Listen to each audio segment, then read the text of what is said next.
Hello दोस्तों। स्वागत है आप सबका मेरे यूट्यूब चैनल पे। तो ऐसे जैसे कि अपने डिसीजन मेकिंग जावा की सीरीज चल रही थी अभी।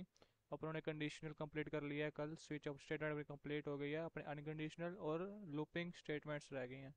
तो आज अपने लूपिंग स्टेटमेंट की स्टार्टिंग कर रहे हैं। उसमें क्या क्या कंटेंट है? For loop, nested for loop, while, do while. तो आज अपनी पूरी कोशिश रहेगी फॉर लूप अच्छे से समझ लें। अगर टाइम मिला तो अपने वाइल लूप भी स्टार्ट कर देंगे।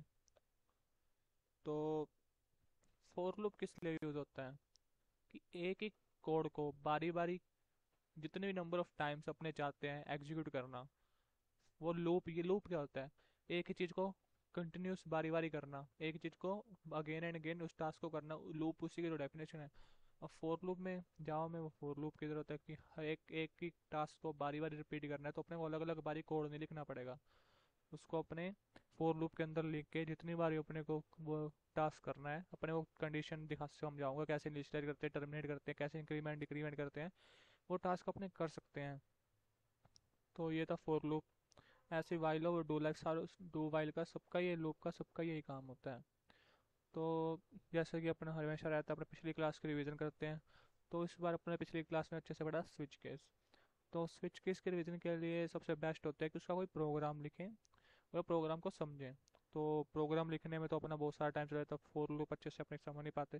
तो मैं आप सबके लिए स्विच केस का एग्जांपल लेके आया हूँ, अच्छे वाला, कि कैसे यूजफुल अपने कैलकुलेटर बना सकते हैं स्विच केस से। तो आइए समझते हैं लाइन बाय लाइन। तो पहले मेन पॉइंट रिवाइज कर लेते हैं। स्विच केस में क्या था कि अपने पास मल्टीपल चॉइस है। मल्टीपल चॉइस में से अपने को कोई एक चॉइस सिलेक्ट करके उसका आउटपुट चाहिए। ठीक है। तो अपने अब, और क्या सिंटेक्स होगा स्विच के, अपने कोई एक्सप्रेशन डिफाइन करते थे, या अपने उसको स्विच के अंदर लिख सकते, स्विच पैरेंथेसिस उसके अंदर एक्सप्रेशन, फिर अपने कर्ली ब्रेसेस, वो ब्लॉक बन गया। उसके अंदर होता है केस डिफाइन होते थे वैल्यू के साथ, केस स्पेस वैल्यू, फिर सेमी कोलन, फिर उसके अंदर बॉडी, फिर अपने ब्रेक करते। ब्रेक क्यों करते थे कि अगर ये कंडीशन फुलफिल हो गया तो अपने आगे ना जाए, अगले अगले केस तक ना जाए, वहीं पे टर्मिनेट हो जाए और आउट, ये स्विच लूप बंद हो जाए। अब अपने फिर ऐसे करते करते जितनी अपने केस वैल्यू बना सकते थे बना लेते, लास्ट में अपने लिखते थे डिफॉल्ट भी। डिफॉल्ट को लिखते थे अगर इनमें से कोई भी वैल्यू अब केस के अंदर अपने डिफाइन नहीं और अपने ने उससे अलग कोई वैल्यू दी है, तो अपने को डिफॉल्ट में जो अपने टास्क लिखते थे वो देता था। ये था सिंटैक्स अपना मेन। अब अपने इस कोड को रिव्यू करते हैं। एज यूजल स्कैनर क्लास का यूज़ कर रहे हैं, इंपोर्ट कर ली, एक क्लास बनाएंगे कैलकुलेटर, ये सब तो मैं fast plaque static void main. चलो, आज मैं आपको टास्क देता हूँ कि आपने बताने कि पब्लिक का यूज़ क्यों होता है कमेंट सेक्शन में, स्टैटिक क्यों यूज़ करते हैं मेन फंक्शन में, मेन मेथड में जावा, वॉइड की क्यों होती, वॉइड क्या, वॉइड की तो अपने कोई और भी रिटर्न टाइप लिख सकते हैं। मेन फंक्शन का क्यों यूज़ पड़ा ऑपरेटिंग सिस्टम में, मैंने आपको सारी स्टोरी बताई है। ये पैरामीटर्स किस लिए होते हैं, पैरामीटर्स और आर्गुमेंट में डिफरेंस क्या है, ये मैं आपको होमवर्क दे रहा हूँ। कल की क्लास में या फिर आज के लास्ट क्लास में डिस्कस करके जाऊँगा, तब तक आपको अगर याद है तो बहुत बढ़िया, नहीं याद तो आपको रिवीजन की बहुत जरूरी है। बहुत इंपॉर्टेंट टॉपिक है ये, मेन मेथड इन जावा। इसके बिना कोई भी प्रोग्राम एग्जीक्यूट हो ही नहीं सकता। किसी भी प्रोग्रामिंग लैंग्वेज मेन फंक्शन के बिना कोई प्रोग्राम एग्जीक्यूट नहीं हो सकता। आज मैं आपको दोबारा से बता रहा हूँ, ये बहुत इंपॉर्टेंट क्वेश्चन है। इंटरव्यूज में डायरेक्टली है, अगर आप जाओगे पहला क्वेश्चन बोलेंगे explain the syntax of main method in Java, और आपसे हर एक चीज़ का यूज़ पूछेंगे। अगर आप एक भी नहीं बता पाए तो आपको अगला क्वेश्चन पूछेंगे नहीं, टाइम पास करेंगे और भेज देंगे। चलो अपने टॉपिक पे आते हैं, डेविएट नहीं होते। फिर मैंने कहा कि स्कैनर क्लास का ऑब्जेक्ट क्रिएट करा, क्या मैंने वेरिएबल लिया, रेफरेंस लिया, इनपुट। ठीक है। फिर इस बार मैंने हर एक बार अपने इंट या स्ट्रिंग के रूप में कोई वेरिएबल बनाते थे, इस बार मैंने वेरिएबल डिक्लेयर करा है करेक्टर के रूप में, क्योंकि अपने कैलकुलेटर में प्लस माइनस मल्टीप्लाई और डिवाइड वाले करेक्टर यूज़ कर रहे हैं। तो मैंने तीन वेरिएबल डिफाइन कर लिए। डबल, डबल क्या होता है, पॉइंट्स में वैल्यू ले सकते हैं। n1, n2 रिजल्ट, ये हो गए डबल में। अब यूज़र फ्रेंडली बनाने के लिए, रीडेबल बनाने के लिए कोड मेरा, मैंने ये सिस्टम प्रिंट कर कि ये सारे करेक्टर्स हैं, इनमें से कोई एक चूज़ कर लो। फिर मैं ओपी जो वेरिएबल करेक्टर पर डिफाइन करा था, और करेक्टर का इनपुट लेने के लिए ये सिंटेक्स होता है। इनपुट डॉट नेक्स्ट स्ट्रिंग में भी यूज़ होता है, उसमें सिर्फ एक वर्ड इनपुट ले सकते हैं, डॉट नेक्स्ट लाइन में पूरी लाइन इनपुट ले सकते हैं। और करेक्टर के लिए इनपुट जो रेफरेंस दे रखा है स्कैनर क्लास को, ऑब्जेक्ट को, input dot next dot char at zero पे, बाई डिफॉल्ट जीरो पे लेता है, क्योंकि अपने एक ही करेक्टर ले रहे हैं।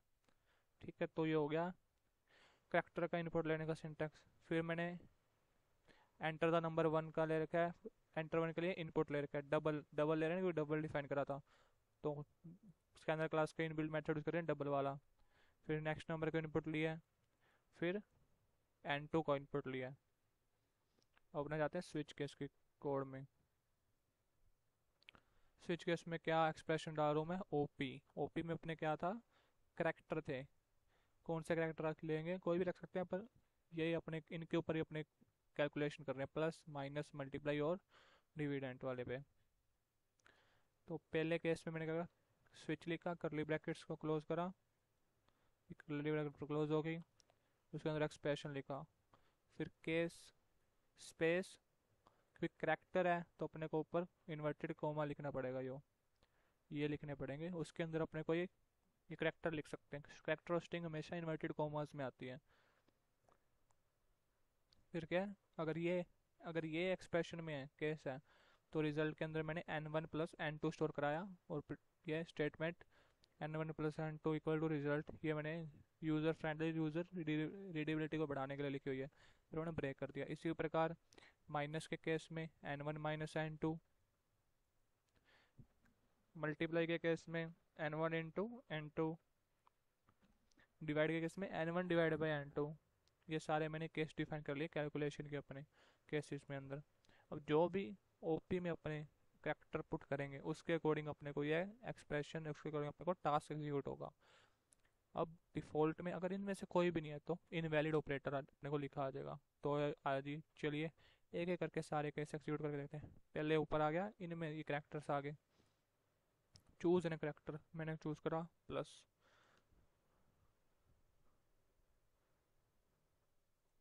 मैंने चूज करा प्लस। अब एंटर द नंबर वन, 2.4 को लेता हूँ, डबल में वैल्यू लेते हैं, फ्लोट में वैल्यू लेते हैं, 6.23। क्या रिजल्ट आया, अपने को पूरा लिखा आ गया, 2.4 प्लस 6.3 इक्वल टू 8.7। बिल्कुल सही सम करके दिया है। अपने एक बार और चला के देखते हैं, अब कर देते हैं मल्टीप्लाई करते हैं, ऑपरेटर चूज कर लिया, मैंने नंबर चूज करा 3.5, नंबर चूज करते हैं 2, जी हाँ बिल्कुल सही आंसर आया 7। 3.5 इंटू 2 7 होता है। लो अपना कैलकुलेटर बना दिया अपने कोडिंग से, वो भी स्विच केस से। इफ केस से तो बन ही जाता है, इफ एल्स से ही बन सकता है। आपका टास्क ये भी रहेगा होमवर्क आज का, आपको उसमें भी करेक्टर होएगा, उसमें स्विच केस, क्योंकि ये सारे सेम है ना, अगर जो कंपनी स्विच से कर सकते हैं वो अपने इफ एल्स से भी कर सकते हैं। तो स्विच केस से जो काम हो सकता है वो इफ एल्स से आपका ये भी टास्क रहेगा कि जो आज स्विच केस में अपने कैलकुलेटर बना रहे हैं उसको सेम टू सेम अपने इफ एल्स से कैसे बना सकते हैं। खुद दिमाग लगिए, इफ एल्स लेटर लगे, इफ एल्स इफ लेटर लगेगा, नेस्टेड इफ एल्स लगेगा, कैसे भी लगेगा, आप खुद से आपका टास्क है बना के मेरे को कमेंट में भेजना है भैया डन, मैं जरूर कमेंट पे लाइक कमेंट करूँगा। अपने नेक्स्ट करते हैं, माइनस करते देखते हैं, 3 - 2 क्या आएगा, जी हाँ 1 आएगा।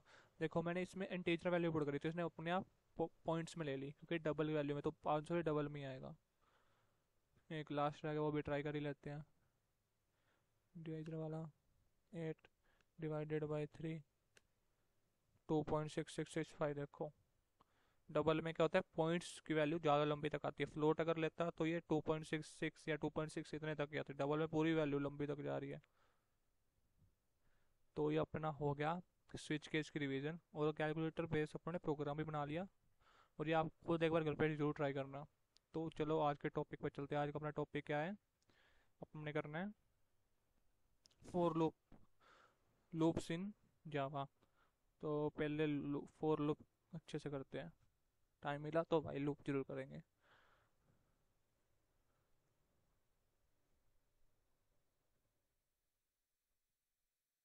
फॉर लूप डॉट जावा, नया फाइल बना ली। इसके अंदर पब्लिक अपने पता ही इंपोर्ट करेंगे, तो इंपोर्ट कर लेते हैं। Import Java dot यूटिल dot scanner. ये तो आपको अब तक रट जानी चाहिए अच्छे से। आके नींद में भी उठा के पूछे कोई तो ये बता दो import Java dot यूटिल dot scanner, इससे क्या होता है, इससे क्या होता है। पब्लिक स्टैटिक वन का state, public static void main string अरे ऑफ आर्क्स। तो नींद में भी बता सको आप, इतना रट जानी चाहिए अगर आप जावा से अच्छा, जावा में फ्यूचर कंटिन्यू रखना चाहते हैं। तो ये बहुत ज़रूरी है। फिर क्या करते थे, जो स्कैनर क्लास बनाई है उसका ऑब्जेक्ट क्रिएट करते थे। ये फोर लूप का यूज़ बताने के लिए कोड लिख रहा हूँ एक बार मैं।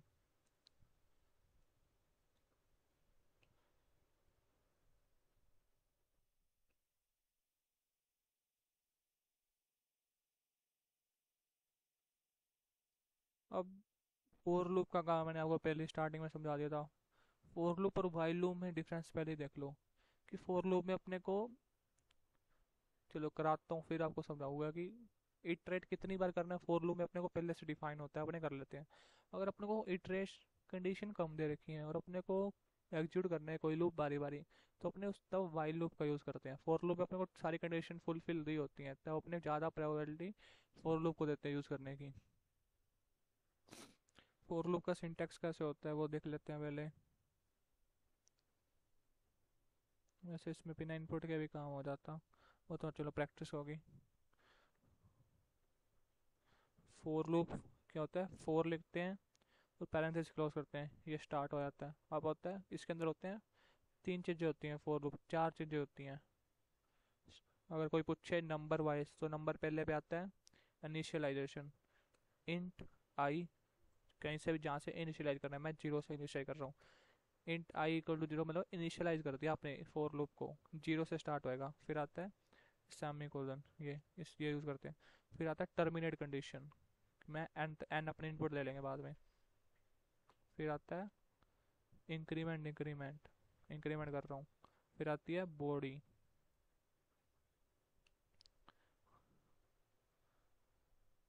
अब इसको नंबर वन एन पे क्यों आ रहा है, एन पे इनपुट ले लेते हैं।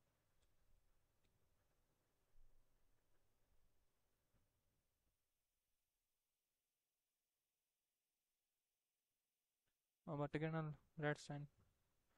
तो स्टार्ट करते हैं। पहला होता है इनिशियलाइजेशन, फिर होती है टर्मिनेट कंडीशन, चेक होती है कि ये कंडीशन के अंदर ही आ रहा है। फिर एग्जीक्यूट होती है बॉडी, लास्ट में इंक्रीमेंट डिक्रीमेंट होता है। नंबर वन इसको, नंबर टू इसको, नंबर थ्री इसको, नंबर फोर इसको, ऐसे एग्जीक्यूट होता है फोर लूप। और ये उसका सिंटैक्स आ गया। फोर लिखेंगे पैरेंथेसिस से लिखेंगे करली ब्रैकेट से, अंदर बॉडी। इनिशियलाइज करेंगे कहाँ से उस स्टार्ट करना है फोर लूप, कहाँ तक करना है, और एक एक करके उसको इंक्रीमेंट करते हैं, तभी तो आई की वैल्यू बढ़ेगी और डिटरमिनेट होएगा। तो अपने एक बेसिक सा लिखते हैं। आई नंबर प्रिंट करवाते हैं, सिस्टम एस ओ टी लिखता हूँ। जीरो से लेके, और जीरो से यहाँ पे मैं वन भी कर सकता हूँ। अगर नंबर प्रिंट कराने हैं जीरो से करवा देता हूँ, फिर वन से करवा दो, कहीं से भी करवा सकते हैं। नंबर प्रिंट करते हैं अपने एन जहाँ तक अपने लेंगे। यहाँ पे मैंने कुछ यूज़र रीडेबल नहीं बनाया, मैंने पाँच लिख लिया। तो ये जीरो से लेके चार तक नंबर तो पाँच ही प्रिंट करेगा। एक, दो, तीन, चार, पाँच, फिर जीरो से स्टार्ट कर रहे हैं। अगर लेस देन करें तो उससे पहले रुक जाएगा ना, पाँच आएगा तो ये चलेगा ही नहीं, ये चार तक ही चलेगा। पाँच पे तो लेस देन कर रखा है, लेस देन एन है, लेस देन फाइव मतलब चार तक। अगर इक्वल चलाना है तो इसमें इक्वल कर दूंगा तो पाँच भी शो करेगा।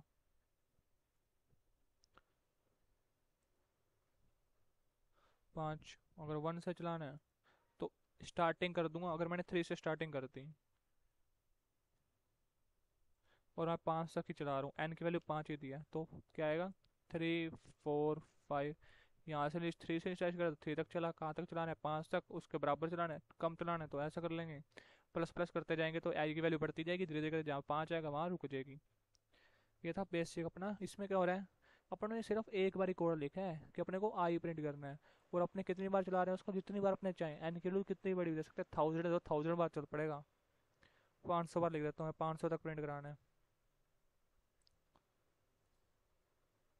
लो 500 दे दिया, 500 तक चल पड़ा, 499 तक चल पड़ा अपने आप।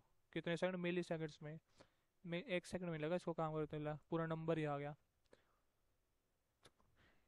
कोडिंग में बहुत आसानी बना देता है अपने। कोई कोड अगर बारी बारी लिखना है तो अपने क्यों हर एक नंबर को थोड़ी ना स्टार्ट करूंगा, प्रिंट 1 प्रिंट 2 प्रिंट 3 करके 5 कितना टाइम लगेगा।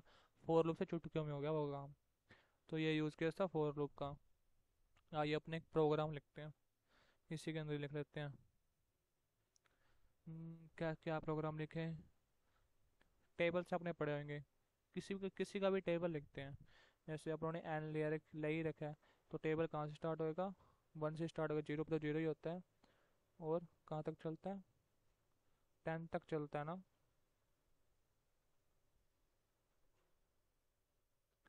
अगर 11 लेस देन 11 करेंगे तो अपने अभी 10 तक चलेगा। आई प्लस प्लस ठीक है। टेबल लिखना है तो क्या कंडीशन सोचो क्या बन सकता है। क्या होता है, क्या सिंटेक्स कैसे होता है टेबल का, सिंपल नहीं करा जैसे 5 10, अगर 5 टेबल लिखना है तो 5 10 15 20 ऐसे करते थे 50 तक पूरा। जैसे छोटे बच्चे LKG UKG की बुक में नहीं देता 5 × 1 = 5 5 × 2 = 5 लिखते हैं। पहले अपने को क्या हो जाएगा, नंबर, क्योंकि 5 तो 5 × 1 5 × 2 5 × 3, जो नंबर भी अपने चूज करें वो तो पहली लाइन में हर एक बार ही आएगा ही। यहाँ पे लिख के दिखा देता हूँ मैं, कहाँ लिख कर, यहाँ लिख के दिखा देता हूँ। जैसे ऐसे है, 5 × 1 = 5,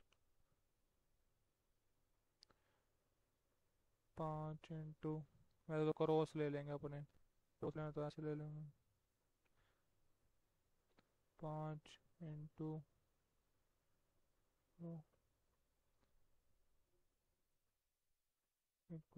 =10। ऐसे ऐसे लेना तो ऐसे लेना, ऊपर वाला लेना तो ऊपर ही ले सकते हैं। तो पहले अपने को चाहिए जो नंबर है, तो एन एन चूज कर दिया। फिर आगे जो भी अगर अपने को सेम ही प्रिंट आउट स्टेटमेंट में चूज करना होता है ना, तो अपने प्लस का यूज करते हैं। प्लस करा, अब अपने को चाहिए क्रॉस का साइन ले लेते हैं ना, जेड कर दिया था, प्लस ये तो हो गया ना एन इन टू। अब किसको करना है, आगे होता है 5 × 1 5 × 2 5 × 3, मतलब आई की वैल्यूज आ रही हैं तो वहाँ पे आ जाएगा आई। फिर प्लस, बाद में क्या होएगा, आई की वैल्यूज आ रही है, फिर आगे 5 10 क्या हो रहा है, n × 1 n × i n × i होएगा, n × i। तो अपना हो गया टेबल का हो गया ये। चला के देखते हैं भैया क्या चलेगा। अगर आपको रीडेबल बनाना है इसको तो रीडेबल बना सकते हैं।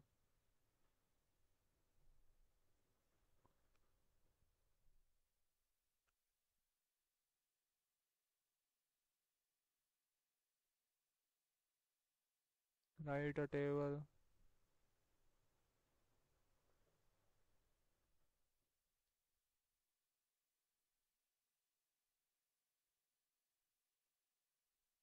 तो एलन काट देते हैं, चूज नंबर, चूज नंबर कर लिया। अब देखते हैं कैसे आएगा।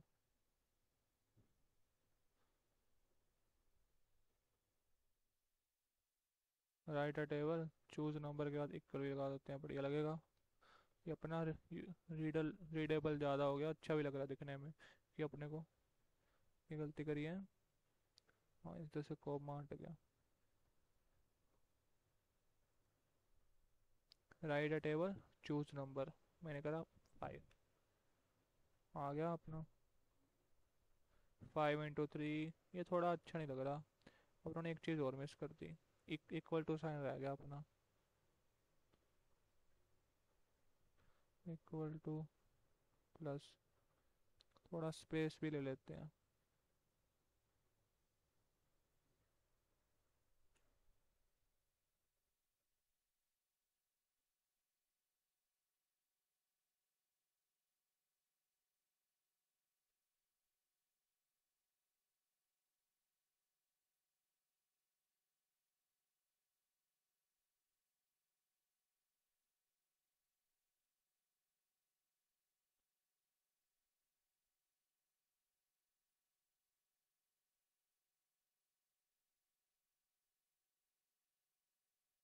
क्या हो गया, इधर प्लस था।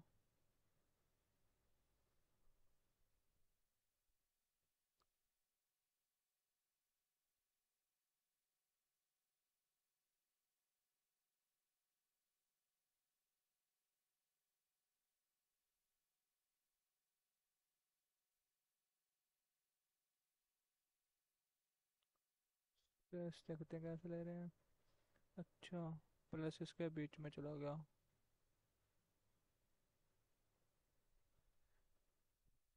अब सही लगेगा।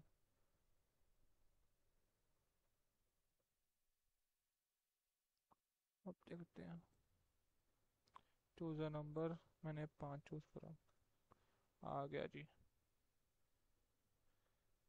5 × 1 इंटू, इंटू के बाद भी स्पेस ले लेते हैं।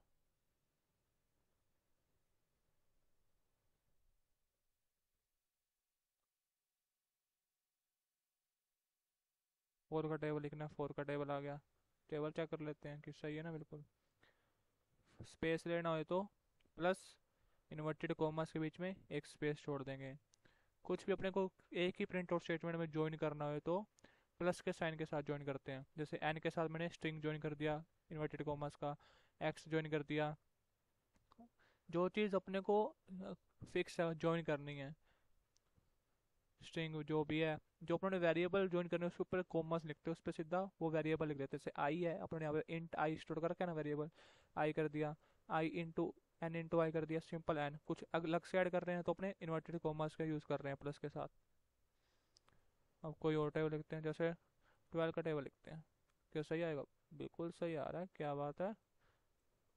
बचपन में पता होता तो यहीं से टेबल लिख के पेपर में कराते हैं ना। लैपटॉप कौन देता आपको? 12 × 1, 12 × 24, 12 × 36 बचपन में। 12 × 1 = 12, 12 × 2 = 24, 12 × 3 = 36। मैं तो नहीं पढ़ता था, मैं इंग्लिश मीडियम स्कूल से था, तो मेरे को अच्छा लगता था। पढ़ते देखते रील्स में आता था, यूट्यूब पे आता था। तो 12 × 9 ये हो गया अपना फोर लूप। जब उन्होंने अभी टेबल ही पढ़ दिया तो आपका ये सेम चीज़ अपने वाइल लूप से भी कर सकते हैं। तो आज की वीडियो के लिए इतना ही काफ़ी है। ये वाइल लूप ने कल करेंगे। तो आपको मैंने होमवर्क दिया हुआ है वो आप जरूर करना। थैंक यू दोस्तों, मिलते हैं अगले वीडियो में।